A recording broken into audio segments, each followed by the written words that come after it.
प्रिय विद्यार्थियों, राजनीति विज्ञान की कक्षा में आप सभी का स्वागत है। आज के इस वीडियो लेक्चर में हम डिस्कस करेंगे AIADMK ऑल इंडिया अन्ना द्रविड़ मुनेत्र कज़गम की नीतियाँ, सिद्धांत, विचारधारा, कार्यक्रम एवं चुनावी उपलब्धियाँ। AIADMK's policies, principles, ideology, programs and its political achievement। AIADMK Tamil Nadu का एक प्रमुख राज्य दल है। लंबे समय से तमिलनाडु की राजनीति में ये दल प्रभावशाली भूमिका में रहे।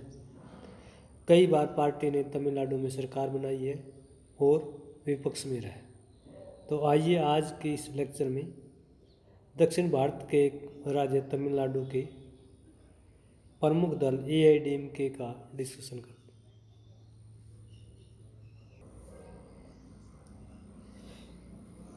अखिल भारतीय अन्ना द्रविड़ मुनेत्र कज़गम, ऑल इंडिया अन्ना द्रविड़ मुनेत्र कज़गम, सर्व भारतीय द्रविड़ संस्कृति और उसका ये जो संगठन है उसको अन्ना द्रविड़ मुनेत्र कज़गम कहा जाता है, AIADMK। AIADMK का उद्गम द्रविड़ मुनेत्र कज़गम DMK से हुआ है। DMK के संस्थापक अध्यक्ष अन्नादुराई की मृत्यु के बाद इस दल में फूट पड़ गई। DMK के प्रमुख नेता व तमिल अभिनेता MG रामचंद्रन ने 17 अक्टूबर 1972 में अन्ना द्रविड़ मुनेत्र कज़गम नामक दल की स्थापना की। दिसंबर 1984 में MG रामचंद्रन की मृत्यु के बाद दल में फूट पड़ गई और ये दल जानकी रामचंद्रन और जयराम जयललिता दो गुटों में बट गया। जयललिता ने इस दल का नामकरण अखिल भारतीय अन्ना द्रविड़ मुनेत्र कज़गम रख लिया। 1989 के बाद से यह दल जयललिता के नेतृत्व में तमिलनाडु व संघीय क्षेत्र पुडुचेरी की राजनीति में महत्वपूर्ण भूमिका निभा रहा है। अप्रैल 2011 के तमिलनाडु राज्य विधानसभा चुनाव में पार्टी को व्यापक सफलता मिली। वर्तमान समय में तमिलनाडु में DMK की सरकार है और AIADMK विपक्षी दल के रूप में है।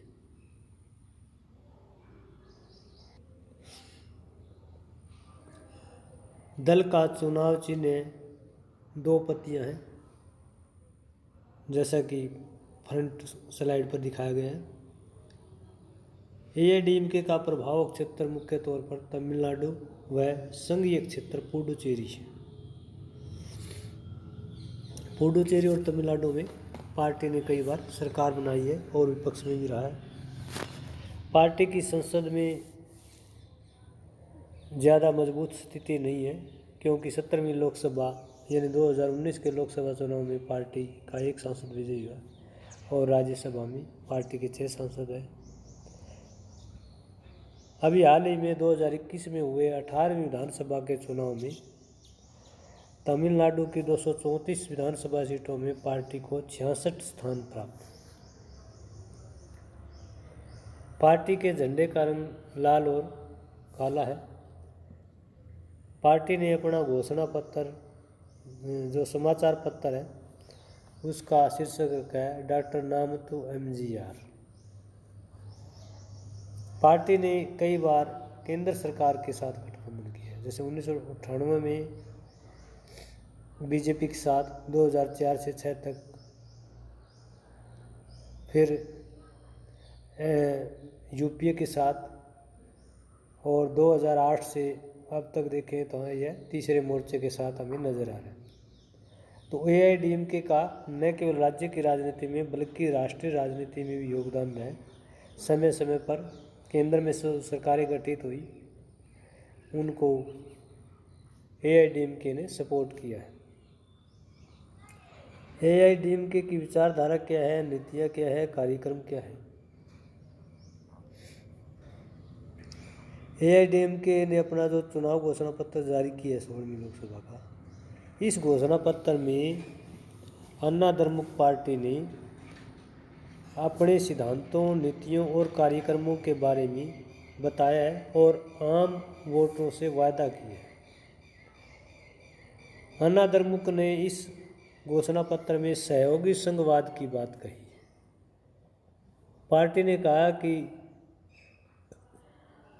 वह सहयोगी संघवाद बनाने के लिए भारत में पूरी तरह से प्रतिबद्ध है। पार्टी का ये मानना है कि केंद्र व राज्य सरकारों को अपने अपने अधिकार क्षेत्र में रहकर कार्य करना चाहिए। पार्टी चाहती है कि भारत में संघवाद मजबूत बने, टिकाऊ बने, केंद्र और राज्यों के बीच संबंध मधुर रहे। राज्यों को ज़्यादा स्वायत्तता दी जानी चाहिए क्योंकि राज्यों के पास जो है आय के बहुत कम साधन है। राज्यों को और ज़्यादा अधिकार दिए जाने चाहिए, तभी जो है वास्तव में जो भारतीय संघवाद है वो केंद्रीकृत की बजाय सहयोगी संघवाद में परिवर्तित होगा, यानी केंद्र और राज्यों के बीच सहयोग बना रहेगा, तालमेल बना रहेगा। पार्टी अपने घोषणा पत्र में संपूर्ण भारत के विकास की बात करती है। पार्टी का मानना है कि भारत के करोड़ों रुपए विदेशी बैंकों में जमा है। पार्टी नई केंद्र सरकार के साथ मिलकर इस धन को वापस भारत में लाकर तमिलनाडु की तरह संपूर्ण भारत का विकास करने पर बल देती है। यानी पार्टी चाहती है कि वो तमिल लोगों के विकास के साथ साथ पूरे देश के लोगों का विकास चाहती है। जिस तरह का तमिल में पैटर्न है वैसा ही देश में पैटर्न लागू करना चाहती है। पार्टी ने कृषि नीति का भी इस घोषणा पत्र में उल्लेख किया है। पार्टी का कहना है कि जिन किसानों ने समय पर ऋण चुकाया है उनको ब्याज की छूट दी जाएगी। पार्टी किसानों को हर प्रकार की सुविधा प्रदान करना चाहती है। तो एक प्रकार से इस घोषणा पत्र में किसानों की भलाई के लिए, किसानों के कल्याण के लिए पार्टी ने अपनी प्रतिबद्धता जताई है और कहा है कि जिन किसानों ने टाइम पर अपना जो लोन है रिटर्न कर दिया उनको ब्याज में छूट दी जाएगी और किसानों को हर प्रकार की कृषि से संबंधित सुविधाएं प्रदान करने का प्रयास किया जाएगा। पार्टी आयकर के बारे में पूरी तरह से संवेदनशील है। पार्टी ने अपने इस घोषणा पत्र में 5 लाख रुपए आय तक की सीमा पर टैक्स की छूट देने को कहा है। पार्टी कहती है कि देश में प्राकृतिक संसाधनों का प्रयोग इस ढंग से किया जाएगा कि अगले 5 वर्षों में देश में 10 करोड़ नई नौकरियों का सृजन होगा। तो पार्टी जो है आयकर दाताओं के लिए विशेष प्रकार की रियायत की बात करती है। पार्टी कल्याणकारी योजनाओं के बारे में भी इस चुनाव घोषणा पत्र में वायदा करती है। पार्टी ने कहा है कि तमिलनाडु की तरह देश के शेष भाग में भी निःशुल्क मिक्सी ग्राइंडर, लैपटॉप, गाय व बकरी प्रदान की जाएगी। ये पार्टी ने पिछले चुनाव घोषणा पत्र में भी कुछ इसी तरह की लोक लुभावन घोषणाएं की थी और पार्टी चाहती है कि तमिलनाडु के साथ साथ देश के अन्य लोग भी अगर AIADMK को वोटिंग करते हैं, मतदान करते हैं तो तमिलनाडु की तरह देश के शेष लोगों को भी वही सुविधाएं प्रदान की जाएगी। पार्टी श्रीलंकाई तमिलों के प्रति पूरी तरह से संवेदनशील है। पार्टी ने अपने घोषणा पत्र में कहा है कि वो श्रीलंका में हो रहे अल्पसंख्यकों के प्रति पूरी तरह से गंभीर है। पार्टी इस में कहती है कि श्रीलंका में तमिलों के नरसंहार करने वालों को न्याय के अंतर्राष्ट्रीय न्यायालय द्वारा सजा दी जानी चाहिए। पार्टी चाहती है कि संयुक्त राष्ट्र संघ को श्रीलंका के तमिल अल्पसंख्यकों के मुद्दे पर हस्तक्षेप करना चाहिए। पार्टी जो है तमिलों को लेकर के एक प्रकार का भावनात्मक रवैया अपने चुनाव घोषणा पत्र में दिखाती है कि भारतीय तमिलों के साथ साथ श्रीलंका के तमिलों के साथ भी इस पार्टी की संवेदना है।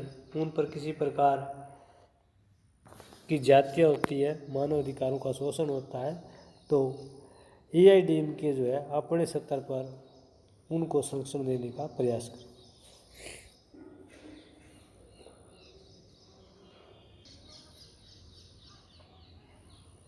AIADMK मछुआरों के बारे में बहुत सारे वादे करती हैं। तमिलनाडु के पास जो इलाका समुद्र का लगता है काफ़ी, तमिलनाडु के बहुत सारे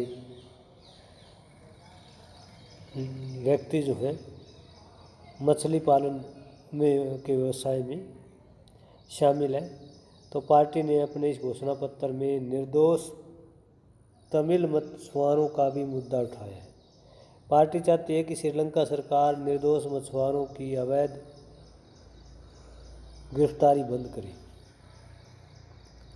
पार्टी चाहती है कि मछुआरों के हित सुरक्षित रहें और श्रीलंका सरकार भारतीय तमिल मछुआरों के प्रति सकारात्मक दृष्टिकोण अपनाए। AIADMK महिला आरक्षण के प्रति पूरी तरह से समर्पित है। पार्टी ने अपने इस चुनाव घोषणा पत्र में महिला आरक्षण का समर्थन किया है। पार्टी का कहना है कि संसद व राज्य विधानमंडलों में महिलाओं को 33% आरक्षण होना चाहिए। जब तक महिलाओं को आरक्षण नहीं दिया जाएगा तब तक उनकी राजनीतिक क्षेत्र में कोई प्रगति नहीं होगी। पार्टी चाहती है कि महिलाएं भी पुरुषों की तरह राजनीति में आगे बढ़े। इसके साथ साथ पंचायती राज सिस्टम में भी महिलाओं का आरक्षण होना चाहिए ताकि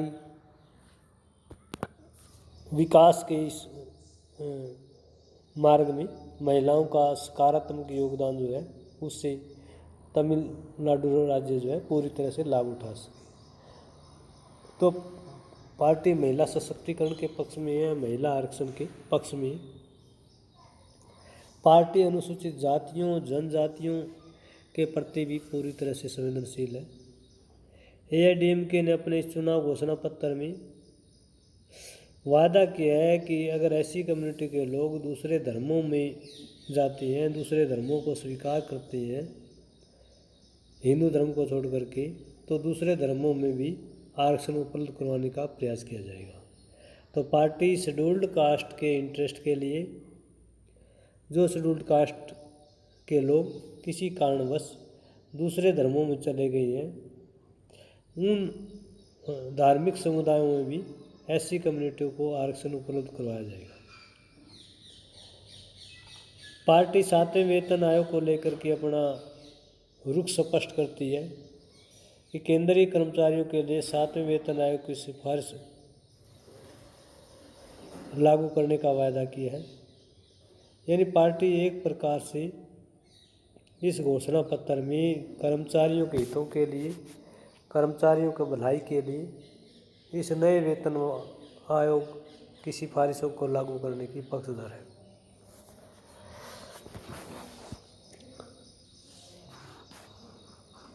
तो ये पार्टी की कुछ नीतियाँ, कार्यक्रम, सिद्धांत और विचारधाराएं थी। अब हम पार्टी की पॉलिटिकल अचीवमेंट पर डिस्कस करेंगे कि पार्टी का पॉलिटिकल अचीवमेंट क्या रहा अब तक का। 1972 में पार्टी के गठन के बाद 1977 में इस पार्टी को तमिलनाडु की विधानसभा के 234 में से 132 स्थान प्राप्त हुए। 1980 के विधानसभा चुनाव में 129 स्थान प्राप्त हुए। 1977 के लोकसभा चुनाव में 17 स्थान प्राप्त हुए तमिलनाडु से ही, और 1980 के लोकसभा चुनाव में पार्टी को 2 स्थान प्राप्त हुए। 1984 के विधानसभा चुनाव में पार्टी को 134 सीटें प्राप्त हुई और लोकसभा में 12 स्थान प्राप्त हुए। 1989 के विधानसभा चुनाव में पार्टी को 29 स्थान प्राप्त हुए और लोकसभा में 11 स्थान प्राप्त हुए।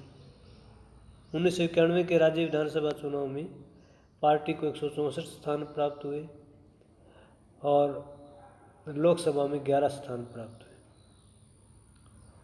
1996 के राज्य विधानसभा चुनाव में पार्टी को 4 स्थान प्राप्त हुए और लोकसभा में 0 स्थान।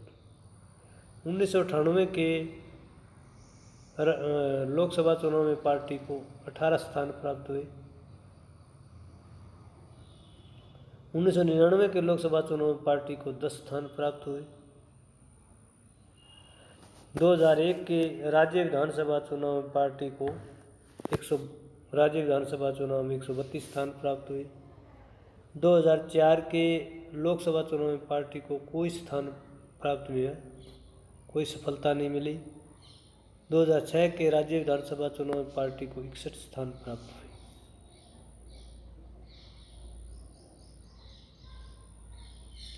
दो 2009 के लोकसभा चुनाव में पार्टी को 9 स्थान प्राप्त हुए। 2011 के राज्य विधानसभा चुनाव में पार्टी को अच्छी सफलता मिली और 150 सीटें प्राप्त हुई।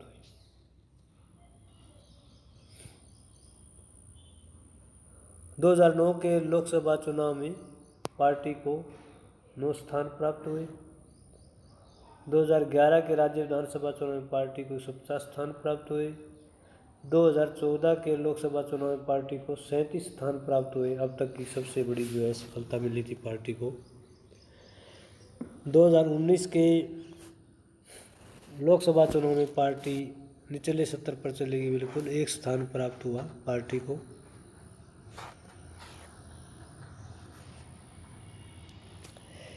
2021 के राज्य विधानसभा चुनाव में पार्टी को 66 स्थान प्राप्त हुए।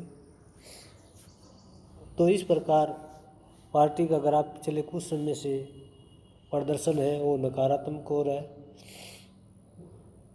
अप्रैल 2011 में हुए तमिलनाडु राज्य के विधानसभा चुनाव में पार्टी को भारी सफलता मिली थी और अप्रैल में 2014 में संपन्न हुए 16वीं लोकसभा के चुनाव में पार्टी को तमिलनाडु की 39 सीटें व संघीय पुडुचेरी की एक सीट 39 सीट में से कुल 37 सीटें प्राप्त हुई। 39 तमिलनाडु की और एक पुडुचेरी की, टोटल जो है सीटों में से पार्टी को 37 सीटें प्राप्त हुई। इस लोकसभा चुनाव में पार्टी का मत प्रतिशत 3.3 रहा। राष्ट्रीय स्तर पर मत प्रतिशत के हिसाब से भारतीय जनता पार्टी 31%, कांग्रेस 19.3%, बहुजन समाज पार्टी 4.3% प्राप्त करके मत प्रतिशत के आधार पर तीसरे नंबर की पार्टी बनी। हालांकि पार्टी को लोकसभा में एक भी स्थान प्राप्त नहीं है। 2019 के लोकसभा चुनाव में पार्टी को 1 स्थान प्राप्त हुआ। 2021 के राज्य विधानसभा चुनाव में पार्टी को कुल 234 में से 66 स्थान प्राप्त हुए। तो ये पार्टी का पॉलिटिकल अचीवमेंट था। एआईएडीएमके वर्तमान समय में राजनीतिक पराभव की ओर है। राजनीतिक प्रदर्शन उसका काफ़ी कमज़ोर चल रहा है, जबकि पीछे कई बार पार्टी ने तमिलनाडु और पुडुचेरी में सरकार बनाई है। लोकसभा में भी पार्टी ने काफ़ी सीटें जीत करके केंद्रीय गठबंधन सरकारों को समर्थन दिया है।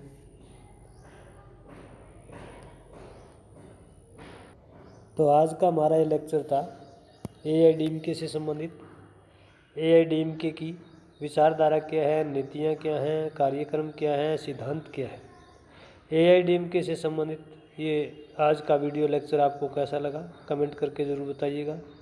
अगर ये लेक्चर पसंद आता है तो इसे लाइक कीजिए, मित्रों के साथ शेयर कीजिए और मेरे इस यूट्यूब चैनल को सब्सक्राइब करना न भूलिए, ताकि आने वाली हर नई और इंटरेस्टिंग वीडियो आप तक आसानी से पहुंच सके।